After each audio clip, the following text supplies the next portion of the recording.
Telugu Desam party senior నాయకులు, polit bureau సభ్యులు, హిందూపురం ఎమ్మెల్యేగా ఈరోజు మన తెలుగుదేశం పార్టీకే వన్ని తెచ్చిన నందమూరి ఎన్టీ రామారావు గారి తనయుడు బాలకృష్ణ గారు రేపు సాయంత్రం 6 గంటలకి విజయనగరంలో ఎన్నికల నిమిత్తం బహిరంగ సభలో మాట్లాడడానికి వస్తున్న సందర్భంలో తెలుగుదేశం పార్టీ కుటుంబ సభ్యులందరం కూడా ఆ నాయకుడికి అఖండ ఘనస్వాగతం తెలియజేస్తూ కార్యక్రమాన్ని పూర్తిగా మీ ద్వారా అందరికీ తెలియజేయాలని మేము ప్రెస్ మీట్ పెట్టడం జరిగింది.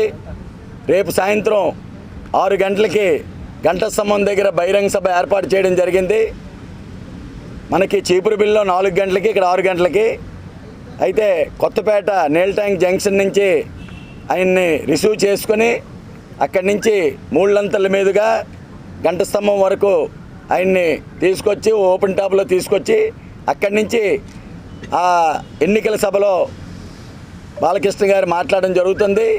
ఈ సభకి అశేష ప్రజానికం అందరూ కూడా విజయనగరం నియోజకవర్గం అటు మండలం నుంచి టౌన్ నుంచి కూడా బాలకృష్ణ గారు సభకి అత్యధికంగా పాల్గొనాలని చెప్పేసి అందరూ కూడా పిలిపివ్వడం జరుగుతుంది. తెలుగుదేశం పార్టీ కుటుంబ సభ్యుల తరఫున మీరందరూ కూడా తెలుగుదేశం పార్టీ వ్యవస్థాపక అధ్యక్షులు నందమూరి తారక రామారావు గారి తనయుడు వస్తున్నారంటే ఒక ఎంతో ఉత్సాహంగా ఒక పండగ వాతావరణంలో అభిమానులు అవనేయండి, అలాగే పార్టీ కార్యకర్తలు, నాయకులు, యువత అన్ని వర్గాల వారు కూడా ఆయన్ని చూడడానికి వస్తారు, ఆయన మాటలు ఆలకించడానికి వస్తారు.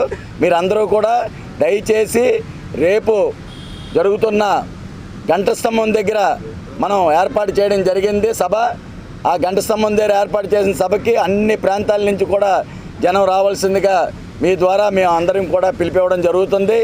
ఆయనే ఈరోజు ప్రతి ఒక్కరూ కూడా మన పార్టీ కార్యక్రమంలో ఇప్పటికే అన్ని ఏరియాల్లో కూడా చాలా చక్కగా కార్యక్రమాలు అన్నీ నిర్వహిస్తున్నారు. రేపైతే మాత్రం పూర్తిగా మన బాలకృష్ణ గారి కార్యక్రమంలో అందరూ కూడా పాలు పంచుకోవాలని కోరుకుంటూ సెలవు తీసుకుంటున్నాం.